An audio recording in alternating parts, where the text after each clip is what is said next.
Yemen के Houthi विद्रोही जो अब तक सस्ते मिसाइलों और ड्रोन के जरिए इजराइल और लाल सागर में जहाजों को निशाना बनाते रहे हैं, अब अमेरिका के लिए भी गंभीर खतरा बनते जा रहे हैं।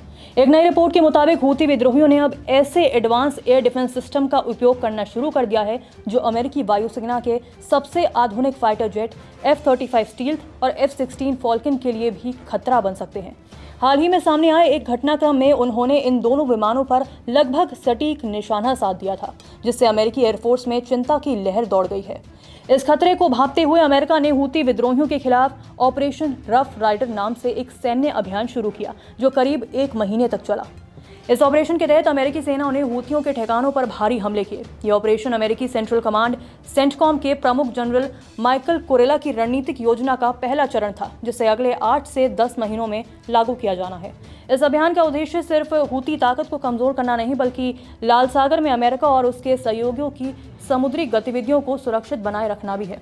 सबसे चौंकाने वाली बात यह रही कि हूतियों के खिलाफ चलाए गए ऑपरेशन रफ राइडर के दौरान अमेरिका ने अपने 7 MQ-9 रीपर ड्रोन और 2 FA-18 सुपर हॉर्नेट जैसे महंगे फाइटर जेट्स खो दिए। इस नुकसान की कीमत करीब $1 अरब आंकी गई। इससे यह स्पष्ट हो गया है कि हवाई युद्ध में अमेरिका को वे बढ़त नहीं मिली जिसकी उसे उम्मीद थी। अमेरिकी अधिकारियों के अनुसार ऑपरेशन के पहले 30 दिन में ही हूती विद्रोहियों ने अमेरिका के एडवांस फाइटर जेट F-16 और F-35 को लगभग नष्ट कर दिया था। इस खतरनाक मोड ने अमेरिकी वायुसेना और खुफिया एजेंसियों को चौंका दिया है।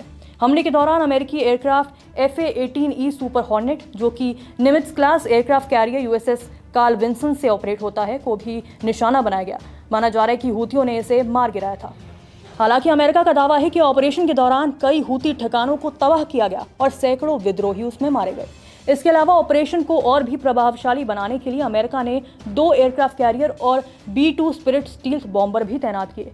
सबसे बड़ी चिंता यह है कि हूती विद्रोही अब सतह से हवा में मार करने वाले आधुनिक हथियारों का उपयोग कर रहे हैं, जिससे अमेरिका के महंगे फाइटर जेट्स ही नहीं बल्कि ऑपरेशन में लगे पायलट्स और सैनिक भी खतरे में पड़ गए हैं।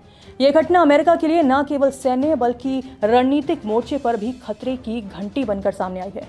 हूती विद्रोहियों के पास एडवांस तकनीक का पहुंचना ये भी संकेत देता है कि उन्हें बाहर से सैन्य सहायता मिल रही है, यानी ईरान या अन्य सहयोगियों से। अगर ये ट्रेंड ऐसे ही चलता रहा तो ये केवल इजराइल या क्षेत्रीय सुरक्षा के लिए नहीं बल्कि अमेरिका की वैश्विक सैन्य श्रेष्ठता के लिए भी गंभीर चुनौती बन सकता है। हालांकि 5 मई 2025 को व्हाइट हाउस ने एक बड़ा निर्णय लेते हुए यमन में चल रहे ऑपरेशन रफ राइडर को तत्काल प्रभाव से रोकने का आदेश दे दिया। इस फैसले से पहले ओमान की मध्यस्थता में अमेरिका और हूती विद्रोहियों के बीच एक अस्थायी समझौता हुआ, जिसमें दोनों पक्षों ने एक दूसरे पर हमले न करने की सहमति जताई। सबसे बड़ा सवाल यह है कि अगर भविष्य में हूती विद्रोही इजराइल पर मिसाइल या ड्रोन हमला करते हैं तो क्या अमेरिका उन मिसाइलों को रोकने की कोशिश करेगा या नहीं। अमेरिकी प्रशासन ने इस मुद्दे पर चुप्पी साध रखी है, जिससे इजराइल में चिंता और बढ़ गई है। आपका इस वीडियो पर क्या कहना है, कमेंट बॉक्स में जरूर बताएं। नमस्कार, मैं हूं मानक गुप्ता।